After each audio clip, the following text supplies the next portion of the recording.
Welcome to the inaugural Bleav in Colts podcast, episode 1 for us, DeQuell. I'm Lawrence Owen, and with me, as usual for the whole entire season here, DeQuell Jackson. How's your day been going, DeQuell? My day is getting a lot better now. We get to talk a little Colts football. I get to talk to you. We chatted it up right before we started here. We have a lot of things in common, a lot of things that we're going to have fun with this year, and I'm excited to be here. I'm excited to be a part of this and talk some ball, man. This is what I do. I did it. I've done this all my life. I played all my life. I met a lot of great people in the business.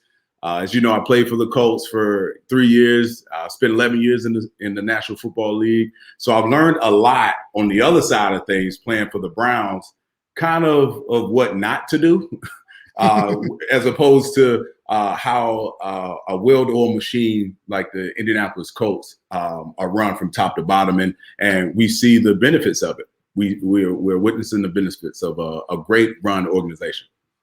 Speaking of great run organizations, as you were saying, we were talking a little bit before we started recording, and you had incredibly high praise about the Irsay family, Yes. about how they run the organization and all of that. You want to dive back into that Sure. a little bit?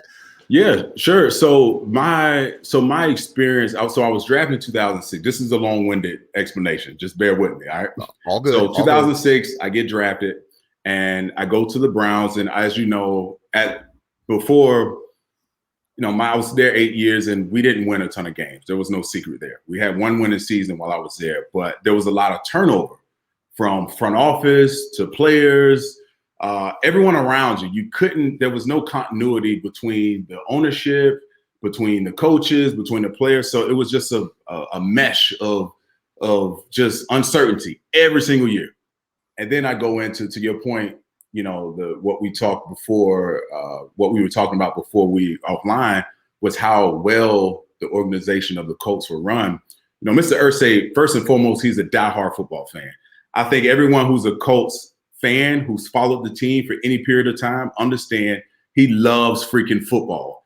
And when you step into that facility, by the pictures, by the district championships, by the Super Bowl conference championships, it's a constant reminder of how we do business. And from the moment I took my first step in that facility, it was like you knew you came to this place to win.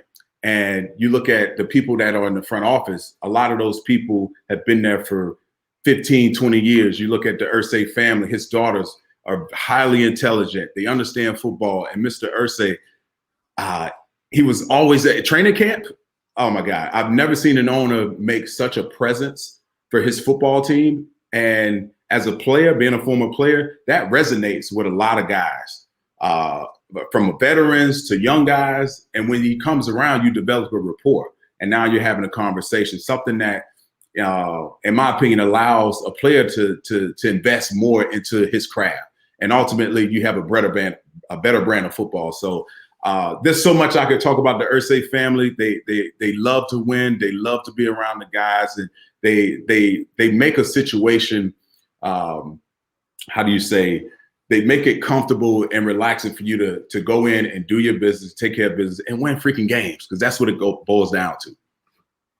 Awesome. Yeah.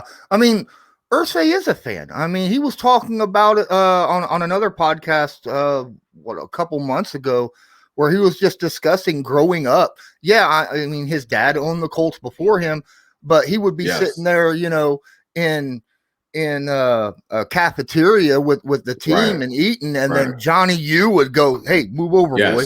I mean, so it started at an early age. So he was able to. I think I heard stories. He worked in the equipment room at one point, the laundry room at one point. So he's been around the entire organizational piece as an organization. So he appreciates everyone in that building. And you honestly, as a player being in that building, you feel that. But you also feel the pressure of winning, which is great. It's fair. It's fair pressure. But I love my time there. We won a ton of games. Now, we were an older crowd. We were one of the oldest teams in the league at that point. With myself, I was over 30. Reggie Wayne, Adam Vinatieri, Matt Hasselbeck, Robert Mathis. The list goes on and on and on. But we had a great time. We really did. Wow. So it kind of sounds like, even though Irsay was a fan, how I'm sure that when it came to the Colts, he was still very serious about his team, right? No doubt. How was it like if you got called to his, hey, Mr. Irsay wants to talk to you? Well, first of all, I wasn't lucky enough to go to his museum of an office. I've heard about it. Oh, really? It's rumored you have to be a special type of player to be in his office. So unfortunately, I didn't have the privilege of sitting in his office when I was signed as a free agent, undrafted or a free agent.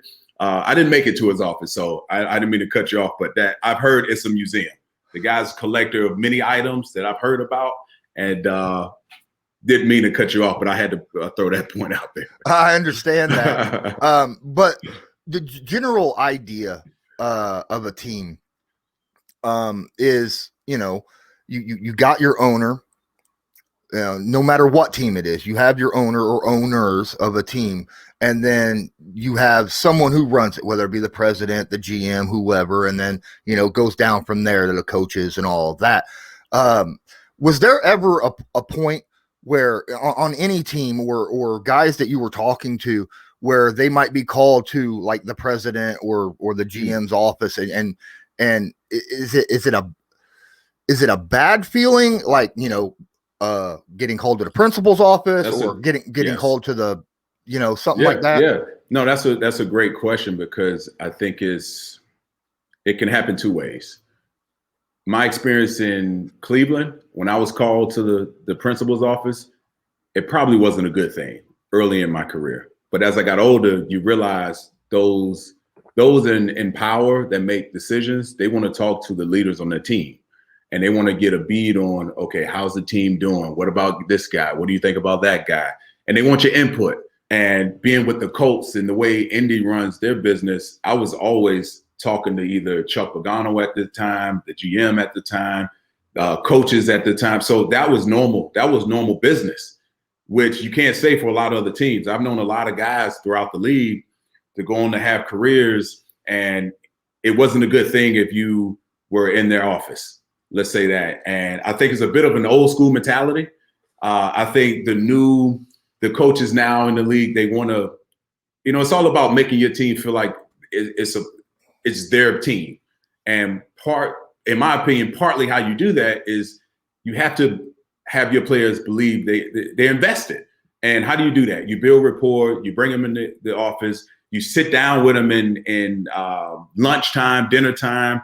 You don't afraid. It's not like this two thing where the coaches are here, the front office are here, and the players are down here. So I think that was the difference with the Irsay and the way they run things. And especially, I can only speak to Chuck Pagano and how he ran things. He was about family, faith, and football. And he lived those three things. He wore it on his sleeve, and everyone else followed suit. And so, for a guy that was walking into a new situation, or any guy, a young rookie, it wasn't a coincidence for you to sit at a table and the GM is sitting with you and the head coach is sitting there and a scout. It's not like they were afraid to sit around you and talk to you. So when it did come that time for, let's say, if you were being released, I can speak to my specific incident.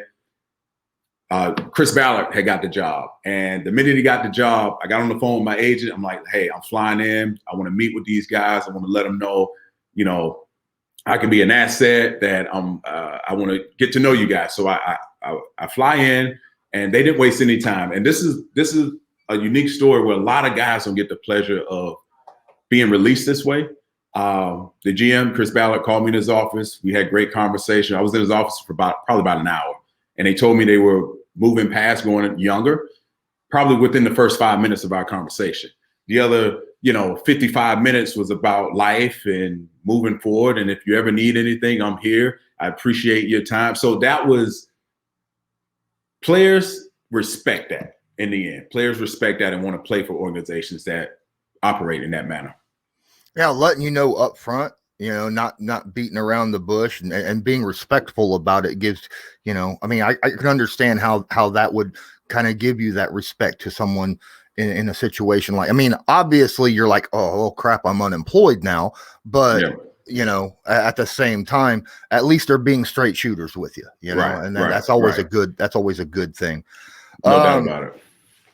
So were you ever We can called talk. into Grigson's office? Because I hear a lot of stories about Grigson. Oh yeah. Grigson and I, we get along. We never Really? had any issues. We never had any issues. All right. And I'm sure he's okay with me saying this, but 2014, my first year with the Colts, we tear it up in the regular season. Andrew is on fire that year. Mm-hmm. Defense, we're holding on. Obviously, the offense was a lot better than the defense, but we were pretty solid on third down. Everything else, you can't look at the stats. We didn't really, but we came to play that postseason. We get to the AFC Championship game and against the Patriots. It's well documented. We didn't play well at all. No. We didn't play well at all.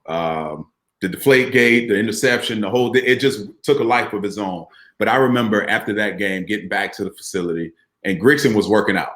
He's a guy that he's a gym rat. He's working out, and I'm one of the last guys to leave after packing up. The season's over. Everyone's disappointed. You're so close. You can taste playing in the Super Bowl. It's like it was right there at our fingertips. And I remember him. He stopped me on the way out, and we had probably a 15, 20-minute conversation in the weight room about how we can get better. And I appreciated that from him because he didn't have to. Listen, you're the GM. It starts with you and it ends with you. And the fact that he wanted my opinion, now, did he listen? Not so much so. But I thought we got beat up in the trenches, and we needed to address it moving forward. But the next year we go draft a receiver, but hey, I'm not in the front office. I don't know. But at the end of the day, the players got to go out and make plays and play well. But I had no problems with Grigson. I know there was rumors about the rift between Pagano and Grigson. What I can say to that, there probably was some, like most of us with our close family and friends who are in a high tense environment. Yeah, they probably argued a bit. But from a player standpoint, we never saw it. At practice, we never witnessed it. And so it's kind of like a parent thing, where how parents might argue, but you could tell the good parents because they're like, they don't argue in front of the kids. You know what I mean? right. That sounds like a horrible thing. They were professional about it, right? No, exactly. It makes sense. They were professional about it. If there were any issues, but we knew, I mean, we're not dumb. Listen, Chuck Pagano was the defense first guy. Our defense wasn't playing well at all. We needed to address the defensive side of the ball. We have Andrew Luck on the other side. We have T.Y. Hilton. We have all these different weapons. And we draft a receiver, which was a head scratcher. I don't think anyone would disagree. Like, what do we – and who did we pick up that year? Phillip? Out of Miami. Yep. Yes. Phillip Dorsett. And love him. That was a head scratcher to 90% of Colts Nation. Okay. I think it was it Malcolm Brown? I think it was that a lot of the Colts fans wanted to pick up that year in that draft. Yes. And then they grabbed that smaller, basically like T.Y. Hilton 2.0, Exactly. Yeah, it was a head scratcher for all of us. But as a player, it's not the player's fault. So he never felt like tension between veterans or anyone on the team. It was a head scratcher. It was like, did you witness the same game that I played in, that I got beat up in? We got railroaded 45 to whatever the score was. And we needed to address the front seven and the offensive line. But you live to see another day. Things didn't work out. Clearly, and we're all sitting here talking about football. A lot of us, a lot of guys are still in the business. But that was one of those head scratching moments throughout my career. It was like, okay, I'm not a huge Grigson fan or fan of that era when it comes to how the team was built. But in Grigson's defense, the Kansas City Chiefs are built very similar to what Grigson was trying to build up at that point. Incredibly high-powered offense. It's just a lot of the things that Grigson didn't hit. Yes. Had Phillip hit, had some of these other players hit. That offense would have been almost unstoppable. But at the same time, it didn't, and now we are where we're at today. Yeah, I have another. I'll give you another point to go to Grayson's defense. This is on the heels of maybe a season or two removed from Robert Mathis being the sack leader. So you had that, like you mentioned, you say you look at the way the Kansas City Chiefs are built. Well, what do the Colts always have? Even when Peyton Manning was here, two guys off the edge, two dogs off the edge that no one could block because you're always playing with the lead. And if I were to put my GM hat on for a second, you see how you can rationalize with the theory of, okay, well, if we can outscore people, we can minimize the damage on the other side of the ball as we address the other side of the ball. But the other side of the ball, in my opinion, wasn't addressed enough with enough sense of urgency. But it's like the Warner pick, had he worked out, then you'd have had that additional help on the pass rush. It's just it kind of goes down to, does a player fit in the team, the scheme, and the players around them, when you're going out and scouting. So kind of why go ahead. Yeah, I was going to say, even I wasn't the ideal fit for Greg Minuski's run defense, even though I had a ton of success. It really was. It was a new way for me. It was my 9th year, and I had to adjust to how I had normally played the game the first 8 years to that first year, because we were a blitz happy defense, and I had to, do a deep dive and play the game even more so above the shoulders, because now we're playing with a lead. You play defense a lot differently when you're scoring points and how you call the game. You can't just be aggressive all the time. And so I realized I was an extra cover guy. Very rarely was the game played with two backs, big personnel. This was a sub type of, dime defensive style team, because we're playing with a lead. So the other opposing team has to throw the football. So it took me a year to really sink my teeth in and understand how the game was being called. It makes it pretty difficult on a D coordinator, a defensive coach, to kind of figure out what guys do you need at certain places. But, time heals it all. And time, and like you mentioned, when you miss on a high draft pick, it really sets your organization back. Yeah, you weren't the only one that was kind of out of his area when Greg Minuski came in. Because look at Freeney and Mathis, right? They were guys, normal for a 4-3. They were, hands in the dirt. Minuski comes in, and now all of a sudden they're standing up on the outside edges, and it's situations like that it makes life a little bit more interesting, because you're learning something new, right? Right. And some guys, and this as well as most guys, in the NFL, I had a saying. Well, we all had a saying. If you're a one-trick pony, you better be a damn good trick, right? And what that means is, if you're great at pass rushing, like Robert Mathis or Dwight Freeney, more so Robert Mathis because I played with him. Let's stick to him for a second. Okay. Why is he dropping in coverage? He doesn't need to. If we're totaling 65 plays on the defensive snaps, he shouldn't be dropping 10 of those plays. He needs to be rushing. I don't care if the offense knows what he's doing. He's better at putting his hand in the dirt and getting at the quarterback. And to your point, those are the things that, Robert never complained. He's a selfless player. It was about team first. But, I'm scratching my head like, hey, man, what are we doing here? I don't want to look back and see him in coverage with me. He needs to be going after the quarterback. Let me do he can make my job a lot easier, but absolutely. Those were the things, some of the things that, kind of scratched my head a little bit. But, again, the person, Greg Minuski, hell of a guy, man. Oh my goodness. And we had our moments, he was a screamer, yeller, feisty, passionate. And so was I. So we would have our bouts where if I made a wrong check in practice, he would let me know, and I would let him know when he made a bad call in practice. So it was a great relationship that we built, and I think that was one of the closest teams that I played with. Man, we really appreciated the work that we all put in, but things don't work out all the time. All right, so we're about 20 minutes into this podcast. I think that now's a good time to make sure that everybody checks out. If you're listening to this podcast on a podcast network somewhere, whether it be iTunes, Spotify, wherever it is, you can check out the video version of this as well, either on my channel, Lawrence Owen on YouTube, or Bleav in the Bleav Podcast Network on YouTube. You can go check that out as well. And then, of course, if you're seeing this on YouTube right now, go check out the audio podcast. Make sure you download it, man, because it's a lot of great stuff. Now that we're, like I said, 20 minutes in, let's kind of, we got a lot of great stories in, and we're going to do that more often, you know, throughout the season. But this Friday is dress rehearsal day for the Indianapolis Colts against the big day. Lions. Big day. Big day.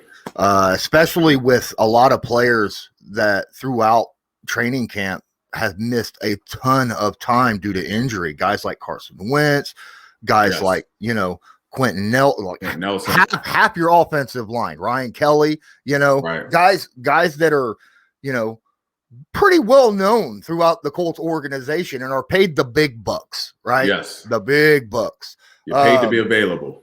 Exactly. And they haven't been.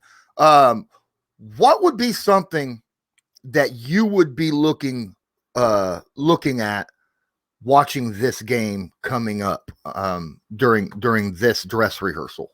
Yeah, for me, first off, because of my background, I'm definitely going to evaluate the defense. I'm going to evaluate Darius Leonard to see if he's taking that next step. Does he command the huddle as he's shown before? Is he still doing the things that got him to get him to signing a very lucrative deal over the offseason? So there's going to be an enormous amount of pressure for him to continue that hot streak, you know, and I'm going to look for, like you mentioned, they were a top 10 defense last year, and they lost Justin Houston. You have some guys on the back end, you know, Kenny Moore, I think he's a stud.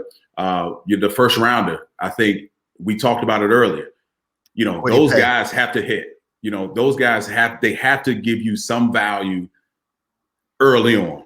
Out of what he was out of, where's he out of? Michigan. Michigan. So I'm looking for those. I'm looking for those draft picks to see if Chris Ballard can continue that trend of drafting well, scouting well. Because so far, his philosophy is he needs to build through the draft and have homegrown guys grow into their own. And that's how you build a successful team. On the other side of the ball, you know, Carson Wentz he's not going to be playing. So what are we really going to evaluate here? You know, we talked about Quentin Nelson being out, Ryan Kelly being out, you know, the receiver out of Charleston, he's made some headway. And I don't really fall into the, hey, let's anoint him right now, because there's a lot more football to be played. You have to get the injury bug creeps up on all these different factors that plays a factor in you and your ability to be successful on the field. So I'm looking for the Colts to go out and play solid on both sides of the ball, to see what the offense looks like without Carson Wentz. In my mind, you lean on Jonathan Taylor, you lean on the running game. You see if your offensive line can actually hold up and play a solid football, because there's a lot of expectations coming out of that building, a lot of optimism with Carson Wentz. Will he be healthy? Will he not be healthy? All signs point to him having an incredible recovery, ability to recover. So that's what I'm looking for. I'm looking for pieces here and there, but ultimately you want to see a clean, solid football game. No really mental errors, no self-inflicting errors, and you can build off of that once you get your main crop back, your guys back from injury. In that case, so that's what I'm looking for the most part. So you brought up Kwity Paye, the rookie out of Michigan, and he got his first sack of his NFL career. Granted, it's not legit because it's preseason, but it is to you. You know what I mean? No doubt. You're a player. No doubt. You got that first. You know that whole. It tells you I can play with these guys. Yes, right. It's a confidence builder. Yeah, absolutely. When it comes to pass, now you're, like I said, you're a linebacker and you're a defensive guy. How important is a pass rush to a team who plays a lot of zone defense? It is the anchor of your defense. Your defense if you want to, let's date ourselves a little bit. Let's go back to the Tampa Bay Buccaneers years ago when they won a Super Bowl. They were a cover two defense, but guess what? They had Warren Sapp, they had Simeon Rice, They had Derrick Brooks. They had all these guys that can get after the passer. Now, it puts a lot of strain on your back end, a lot of strain on your young secondary. But that's the way the game is played, unfortunately. Listen, you have to score points. And you have to get after the passer, something that they need to be better with. The Colts have to get better with, and I don't think they addressed it like they needed to. You lose Justin Houston, you lose production, you draft the first rounder. So you have a lot of pressure on this young kid to come in and make his presence known. But what helps that is a great offense. And if you don't have Carson Wentz, depending on who's available, who's not to begin this season, it's really going to put an onus on that defense. It's going to strain your football team. But the Colts have a lot of holes, right? A lot of question marks and a lot of rumors going on. Will Carson, and I go back to Carson Wentz. Will he mentally be prepared? There's a lot of talk on, his last few years wasn't his best. Now he's with Frank Reich, and now he's with someone he's familiar with. They're going to build his confidence. But I have a bit of old school in me. It's like, listen, this game is a humbling game. And if you can't deal with the ups and the ebbs and flows, then it's just not meant for you to be in that position. But I'm optimistic, like everyone else is, and hoping for the best for this football team. Yeah, absolutely. So we got to see Ben Banigou, who is a third-year guy, second-round pick, who kind of, was a lot of people was thinking that he might be, kind of a wash, come because you haven't really hasn't played a lot of snaps. And then this last preseason game, he made his presence felt hard against the Vikings. It seemed like he was in every play in the backfield. He didn't get the sacks, but he got a ton of pressures, a ton of quarterback hits, tackle for loss. Right.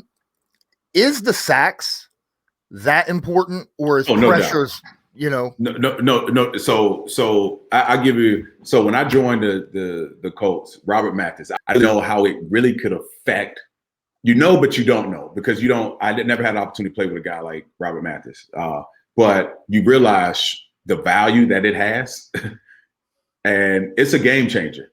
When we saw it last year in the Super Bowl when the Kansas City Chiefs, they didn't have their top dogs protecting Patrick Mahomes. Look what happened. We saw a link in that armor.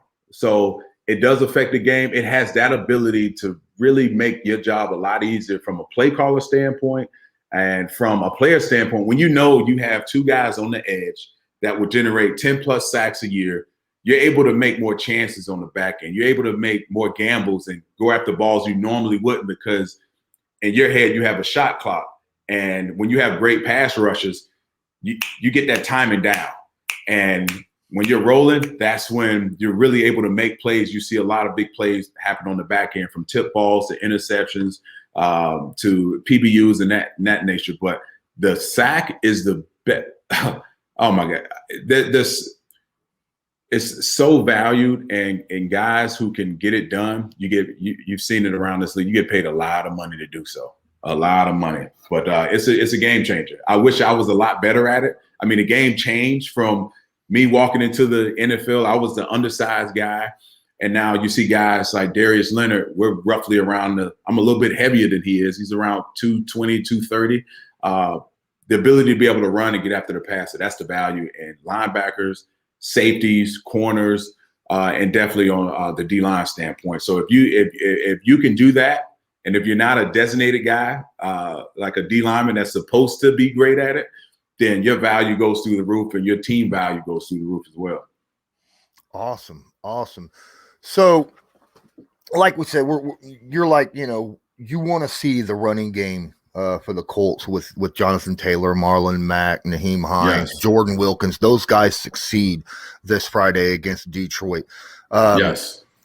How much from a defensive standpoint, if an offense that you're playing against is running the ball and doing it well, getting 5+ yards a carry on you, how hard does that make it on you to cover a passing game on play action and things like that?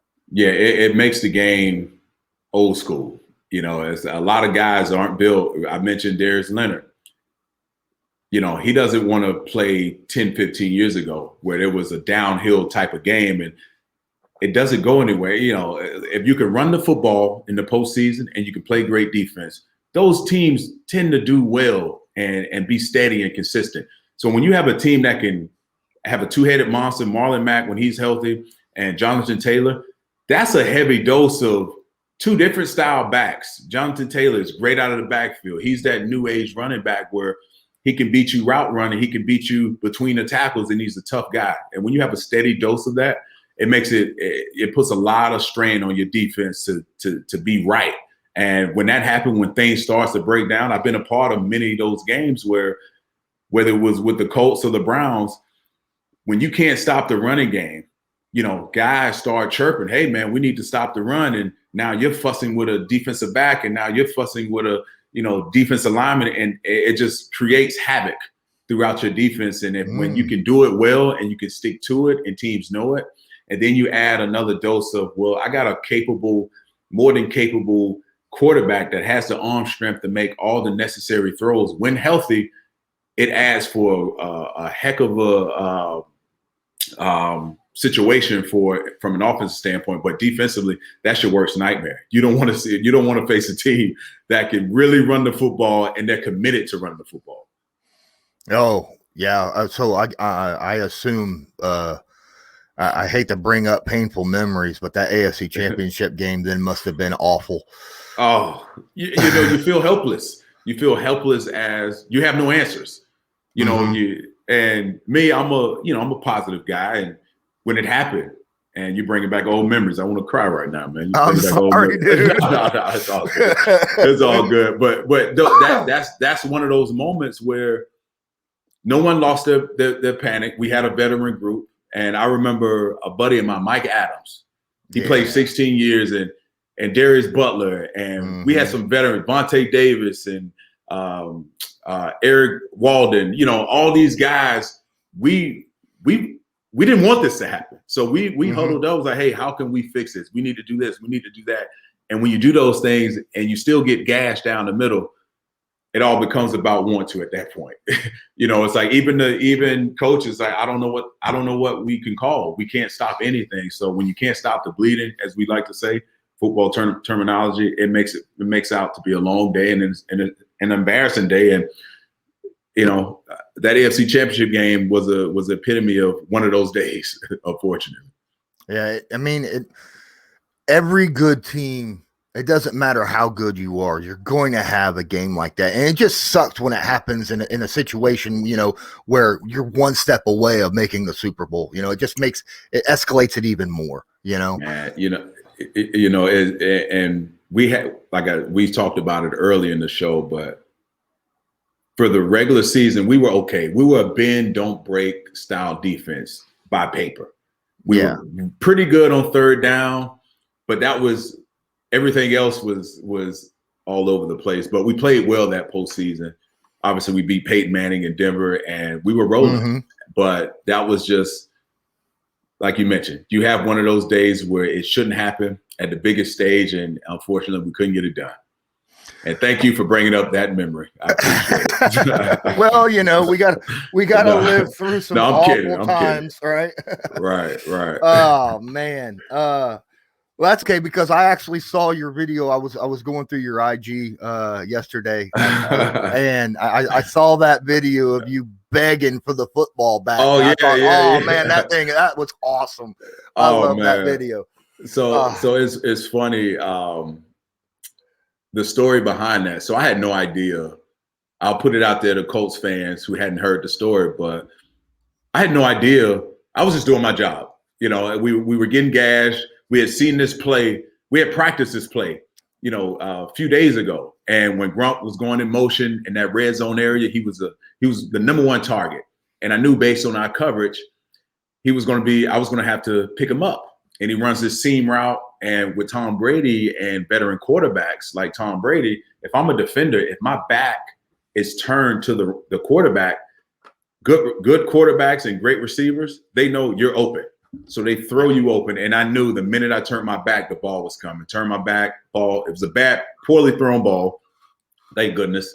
So I was able to get my hands on it, but I didn't understand it was underinflated, any of that. I threw it to the equipment guys, write my initials on it, put it on my mantle, have something to brag about to my kid, and all that good stuff. But, it's funny how the story just kind of manifested into its own. And when I made the video, the Uninterrupted reached out. I'm like, nah, I don't really know if I want to do it. No, I don't want to be that guy. I was like, what the hell? Let's do it. And someone, not Tom Brady himself, but I've heard he's seen it and he thought it was pretty funny. So that's all, he gave me the green light with that. So we had fun with it. But at one point I couldn't go back to Boston. I couldn't show my face in Boston, man. I got kicked out of a wedding, not kicked out of a wedding. I left a wedding because I was there supporting a friend and the bride was from Boston, wedding in Boston. They realized who I was. And then the onslaught of just insults, I had to leave. I had to remove myself. But it was one of those funny football stories that I can always talk about. And one of the things that, that happens throughout an 11-year career. Yeah, man. I am kind of sorry this podcast became more of an interview than it was, a back and forth. But no, it's all good. Listen, we're getting to know each other. Yeah, we're getting to know each other, and I'm following your lead. You're a veteran in this space, and I remember being a rookie, being a freshman, and not knowing what the heck I was doing, and I'm following suit. So I'm here to serve, my brother.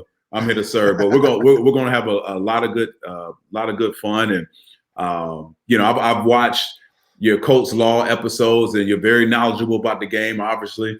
And it's a pleasure for me to be with you and talk football and talk ball. And I'm going to learn a lot from you, and hopefully you pick up some from me. But one thing I have a ton of stories about the ins and outs of my experiences throughout the National Football League. But it's the way it goes sometimes, the way it goes. Absolutely. It does. It does. And there might be some episodes where I kind of take the lead. But this episode, I mean, it felt like this was an opportunity for myself and for, those listeners out there to really kind of get to know who DeQuell Jackson is. So, thanks for kind of opening up today and giving us a little piece of the life that you have led throughout your NFL career. So can I ask you one question? Sure, you can ask me anything you want. Good. So I know you follow the Colts very closely. You have for some time now. And I heard your take on the receiver from Charleston, Mike Strawn. Yes. And I was surprised about your take because I felt the same way. Anytime, so my question to you is there anyone besides him who've shown you enough flashes to say, you know what, this is someone we should keep an eye on? Well, obviously the top 4 receivers, in my opinion, coming into this, obviously T.Y. Hilton, even though he is, at that age where you're kind of worried that, he's going to start dropping a little bit. And then of course, Michael Pittman in his second year, obviously. Paris Campbell. I mean, I feel like if Paris Campbell can stay healthy, he's going to be so difficult to cover. Yeah. I feel like, he's one of those guys. Between him and Strawn, I feel like they could be very, very good receivers. The only issue I have with Strawn is I'm seeing a lot of drops from him. You know what I mean? That's an issue. Right. I feel like if he could get those somewhat under control, he could be a really, really good receiver for the Indianapolis Colts. But really, receiver wise, I like what I've seen from Black. I like what I've seen from Bonds. But Des Patman I feel like that man is going to be he's really stepped up. Desmond Patman has stepped up big time this training camp, not only as a receiver, of being someone who can find an open space on the field just to even be getting a target, right? Let alone catching the football, just getting open.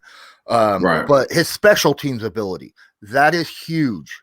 That is, especially when you're talking about, your 4th, 5th, 6th, slot at the wideout. It's just like, when you're talking about the 4th, 5th, 6th slot at cornerback or at linebacker or something like that. Special teams value. You talk about that one trick pony thing. Also, being able to do multiple things in multiple positions is a huge bonus to help get you on that 53. And I feel like that Des Patman has that ability to do that. Yeah, that's it. You bring up a great point, because one guy on that staff for the Colts is Bubba Ventrone. Bubba, he's a special teams coordinator. He was my teammate in Cleveland, and he was a perennial backup safety, corner, safety. He did it all, but one thing he hung his hat on was special teams. And so a lot of guys understand, if the veterans have pretty decent, leadership, is, hey, man, even though you're not the starter and maybe not the backup, show your value in other places. And I think the NFL really has embraced that. But one thing I want to bring up is the new format this year of only having 3 preseason games. I know the third game is more of a dress rehearsal, and it's very important for the starters and everyone to mentally as well as physically go through the processes of what an actual game will feel like, from meetings to walkthroughs and how game day meetings are operated, and actually getting hit and going through that process. So I give Chris Ballard a lot of praise in terms of finding those guys, right? I think he does a pretty solid job of picking talent and scouting department and all that good stuff. But I think this, and I don't know if you talked about it in any one of your podcasts, but this strikes a pretty, tough evaluation process for the Chris Ballards of the world, because you don't have that one preseason game where guys have another opportunity to go out and play a simple game plan and go out and execute and maybe show flashes that get them on a football team. So my question is, what are your thoughts about like that new format of this new system? Obviously, it's great for the players because you're not going through, you have 2 weeks to prepare for the upcoming season. And if you're a veteran starter, we know you're on the team, but what's your general thoughts about the new format? Yeah, it does make it much more difficult, especially for walk-ons, UDFAs, things of that nature. I get it. I understand it. And you really have to, it makes it, in my opinion, so much more important for those types of guys to get in the mental work before training camp ever starts, right? Yes. Get your hand on that playbook. Great and point. Really study hard. And that's going to separate the guys who are willing to put in the work on their own, as opposed to the guys who are just like walking in and be like, all right, I'm here, Yeah. So I feel like that it'll separate character, basically, no doubt. In my opinion. No doubt. That's a great that is spot on. That is spot on. You're right, because guys who don't know how, I thought I was one of those guys who knew how to prepare and watch film in college, but you have no idea until you actually get into it. And you actually have to remember 20 different calls. And within those calls, you have multiple checks. And within those multiple checks, if they give you a formation, you have to reload the call and go to the original call. So there's a lot of moving parts, and something that I really I thrived in. I enjoyed that piece of the game. As I got older, it was like that was my calling card, because I got slower. I was never the fastest guy, but that's a great point, that guys are going to have to invest early and often, and to the mental side of the game for sure.